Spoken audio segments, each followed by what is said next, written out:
ایک دن ایک شہزادہ اپنے باغ کی سیر کو آیا۔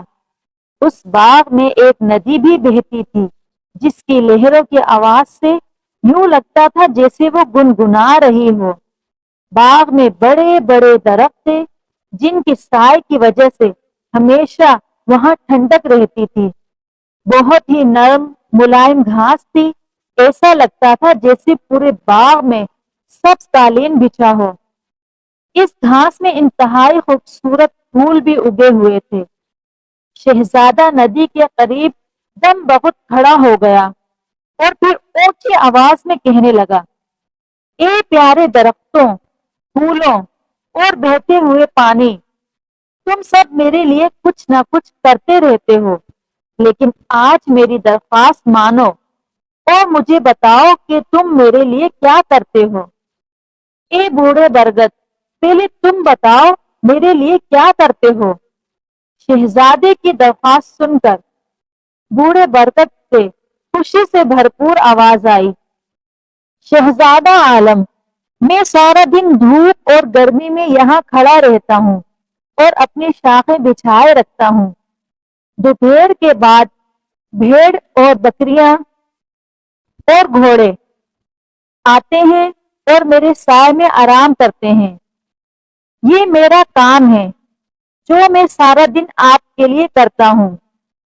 شہزادے نے بوڑھے برگد کا جواب سنا اور اسے شاباش دی۔ شہزادہ پھر ندی کی طرف مڑا جو اس کے پیچھے بہہ رہی تھی اور اس سے پوچھنے لگا، اے پیاری ندی، تم میرے لیے سارا دن کیا کرتی ہو؟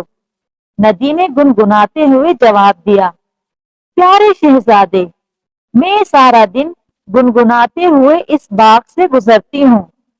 پیاسے جانور میرے پانی سے اپنی پیاس بجھاتے ہیں اور میری وجہ سے باغ ہرا بھرا رہتا ہے۔ شہزادے نے مسکرا کر گنگناتی ندی کو بھی شاباش دی۔ اسی گنگناتی ندی کے کنارے ایک سفید گل بہاری کا پھول اگا ہوا تھا۔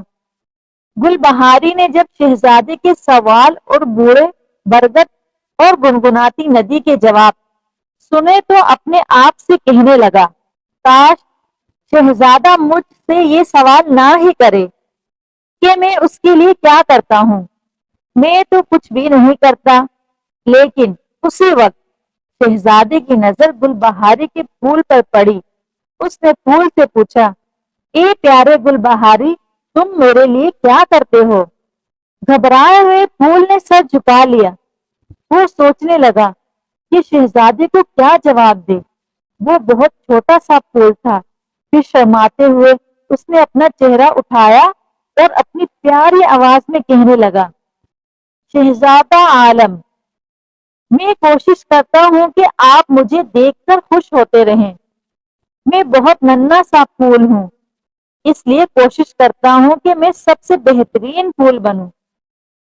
شہزادہ مسکرایا اور کہنے لگا، بہت اچھے ننھے گل بہاری، میں یہاں سے جاؤں گا تو تمام ننھے بچوں کو تمہارا جواب بتاؤں گا، اور آج سے میں تمام دنیا سے بھی درخواست کروں گا کہ تمہیں ننھے بچوں کا پھول کہا جائے۔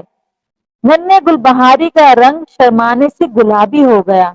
اس نے اپنا چہرہ پھنکڑیوں میں چھپا لیا اور آج تک بھی اکثر اپنا چہرہ چھپائے رکھتا ہے۔ بچوں، آپ بھی اپنے ماں باپ کے ننھے پھول ہو۔ صاف ستھرے ہو کر ماں بابا کے سامنے آیا کرو تاکہ گل بہاری کے پھول کی طرح وہ بھی تمہیں زیادہ پیار کریں۔ اتنا تو تم کر ہی سکتے ہو نا؟